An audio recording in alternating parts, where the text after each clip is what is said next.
tá tendo críticas, né, por parte de Tabata Amaral, Luciano Huck, a própria Globo. Não pegou bem o Lula querer se colar mais uma vez à imagem da Venezuela, né? Lembrando que a Venezuela não queria, inclusive o Foro de São Paulo não queria colocar a Venezuela no foro, e isso foi insistência do Lula, e o Boric agora já se manifestou contra, ou seja, a esquerda chilena já está contra, você tem grupos do Uruguai criticando o Lula. Como é que você enxerga esses grupos tentando se desvencilhar do socialismo da Venezuela, parecendo mais fantoches do movimento globalista, com uma escusa, né? Falar assim, não queremos estar colados ao Foro de São Paulo, queremos obedecer mais ao George Soros e o bloco globalista. Como é que você enxerga essa tentativa de querer se descolar da Venezuela? Eu acho essa tentativa, eu acho que pontua a divisão que sempre existiu na esquerda, desde a ascensão de Stalin, e o banimento de Trotsky e a morte de Lenin. Né? Lembrando que Lenin e Trotsky estavam numa linha muito ideológica, muito parecida, que era essa linha que você mencionou, essa linha internacionalista, essa linha de fazer uma revolução internacional, né? Trabalhadores do mundo univos. Stalin é completamente contra essa ideia. Stalin, ele é um fascista. Stalin não entende, não gosta, não vê a praticidade de você fazer um movimento internacional. Ele é um pragmático e ele olha o que dá certo. O que dá certo são nações-estado fortes, repressoras e no controle da sua sociedade. E não tem que devolver, o Stalin pensando, não tem que devolver poder para as comunas. Daí deriva o termo comunismo, né? Que as comunas, no modelo comunista, não é o poder central que vai dominar, não é uma ditadura central, à la Stalin, à la Hitler, à la Mao Tse-tung, à la Mussolini. Isso é um modelo fascista, né? No modelo comunista, as comunas, são os sovietes, né? Tanto que na França, talvez eles chamam de Comuna de Paris, Comuna, tem vários.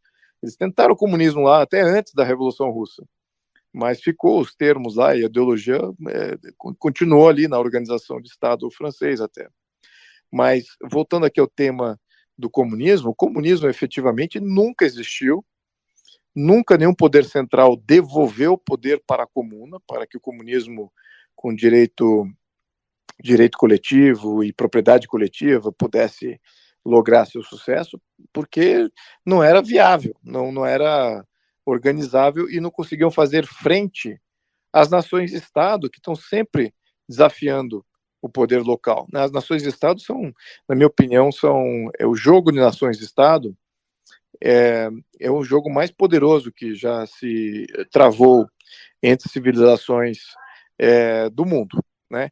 Então, não de comunas, né? As comunas, elas perdem, elas precisam se concatenar em aglomerações maiores, que são as nações. Então, agora, aglomerar em supranações, em modelos supranacionais, isso também nunca se viabilizou. Tentou-se a Liga das Nações na Primeira Guerra Mundial, depois tentou-se a ONU, que substituiu a Liga das Nações, né? A Liga das Nações praticamente operou em paralelo e depois sumiu. E agora estamos vendo a ascensão dos BRICS já substituindo a ONU se esfacelando, quase que totalmente corrompida, ninguém... todo mundo, a população está reagindo contra a ONU.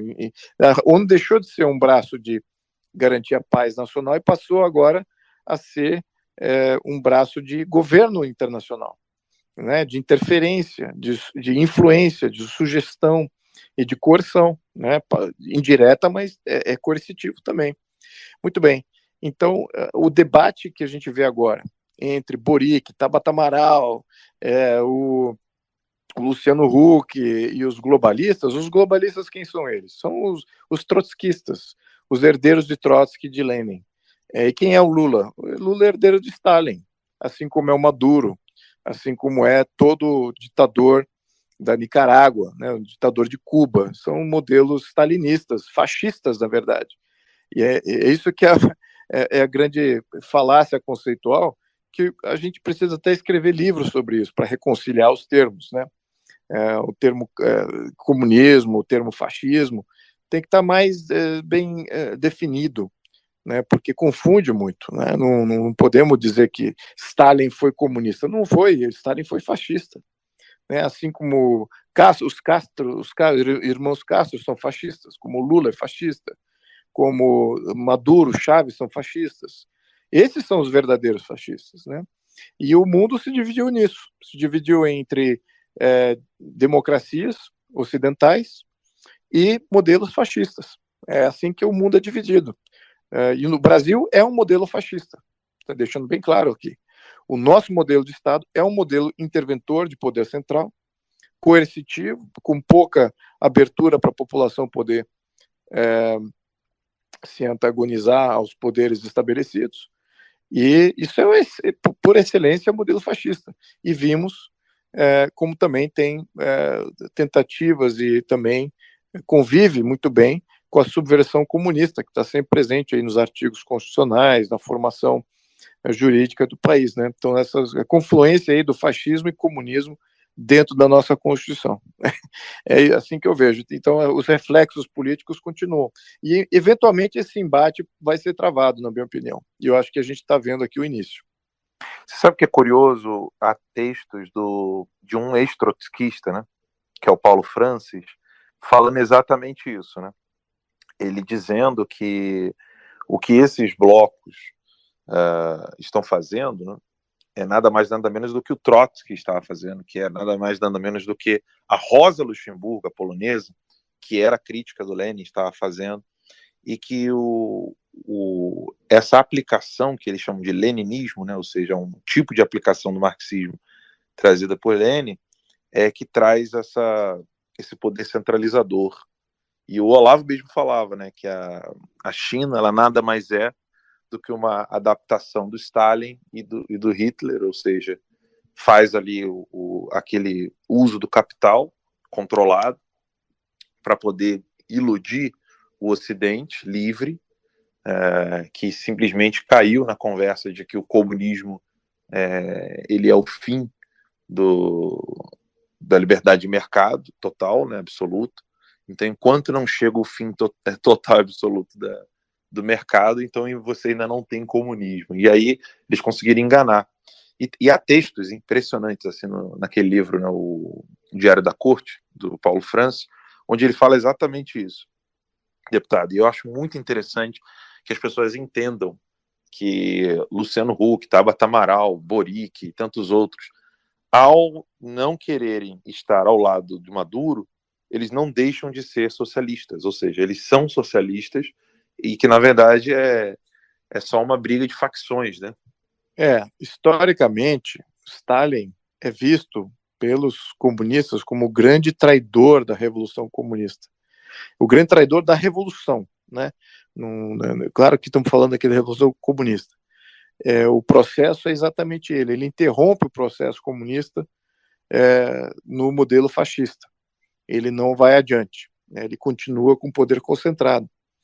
E isso que é imprescindível a gente entender essa dinâmica, porque por mais que também eles são diferentes versões de um Estado totalitário em que o indivíduo e as famílias e a organicidade natural elas desaparecem, tanto no modelo comunista como no modelo fascista, não é a população que está no comando. Né? São as entidades de Estado, aí é questão de ser um poder central ou um poder comunal. Então, na organização, eles estão juntos em destruir a sociedade, ou menos subjugar a sociedade e toda a atividade livre que a sociedade comporta. Então, o objetivo é o mesmo. E é engraçado também na definição de capitalismo, porque quando Stalin escreve o Capital, praticamente ele está definindo o modelo que é hoje no Brasil, né? É um modelo capitalista, em que você tem cartéis, oligopólios controlando, buscando controle político da coisa pública, né? Buscando controle político para que eles sobrevivam e para que suas vontades prevaleçam também. Então, os grupos de interesse. Isso é o capitalismo. E isso está em antagonismo ao que é o livre mercado. Eu até vou escrever um artigo fazendo o capitalismo contra o livre mercado. Eu tenho até um capítulo sobre isso no meu livro lá, o Porquê o Brasil é um País Atrasado, que cria essa distinção nítida entre o que é o capitalismo, que é esse capitalismo que a gente vê, que a maioria dos países estão subjugados dentro desse modelo. Por isso que a esquerda fala, vocês são capitalistas, seu modelo capitalista. Na verdade, eles estão sendo tecnicamente corretos, né? De acordo com as definições de Marx. Só que, por nós, assim, que não somos marxistas, olhamos o capitalismo como sendo praticamente o estado de coisas, né, de você poder empreender e fazer, e interpretamos o capitalismo de Marx como sendo livre iniciativa, e não é. A livre iniciativa definida por Adam Smith é algo totalmente contrário à ideia de capitalismo. A livre iniciativa é o poder da mão, não é poder, é a economia totalmente livre, sem interferência de Estado, sem interferência de oligopólios, de cartéis, formando preço, controlando oferta, controlando demanda, e os agentes agem muito mais, assim, sem muitos controles. E é muito oposto do que a gente vê, tem uma economia altamente regulada, né? E é isso que está, é o modelo fascista. Ele se propõe até ter um modelo capitalista, conforme a definição marxista, né, como sendo o modelo, né, de controle total de tudo. Então, o que eu espero aqui no modelo econômico do Lula? É que ele vai querer controlar absolutamente tudo, e nessa sanha por obter o controle, ele vai arruinar vários setores de economia, várias regiões do país, mas isso não vai importar, porque ele tem o poder. Ele tem um poder fascista, poder de coerção, e a população não tem nenhum poder de revogação do mandato, né? Então ele fala, não, vou implementar aqui, e é assim que eles vêm. Antes eles assumem o controle, depois eles vêm que fizeram uma grande besteira, vai faltar comida, vai faltar suprimentos, vai faltar uma série de produtos que só a livre iniciativa consegue dar. Aí eles começam a liberalizar. Então o primeiro momento é obter o controle. Aí o segundo eles tentam liberalizar. E lembrando, controle absoluto da economia é impossível. A Itália foi um fracasso no seu modelo econômico. Havia contrabando em praticamente todos os portos italianos. A mesma coisa na Alemanha, dentro do fascismo de Hitler. Mesma coisa na Rússia, União Soviética, o fascismo do Stalin. Mais de 30% do PIB era trocas livres, era desregulamentado, era contrabando, e é assim que, por isso que eles mantinham ali até uma sobrevivência, alimentos e tudo mais. Mao Tse Tung tentou controlar absolutamente tudo, e começou com as fazendas e matou 50 milhões de pessoas de fome. Aí eles retrocederam, começaram a liberalizar as fazendas, para que formação de preço na base fosse mais livre, e não com a mão do Estado. Então, essa dinâmica que a gente está vendo agora, o Lula, é de controle. Esse primeiro passo agora é de se estabelecer como poder totalitário dentro do modelo fascista por excelência, né, tanto do ponto de vista político quanto econômico.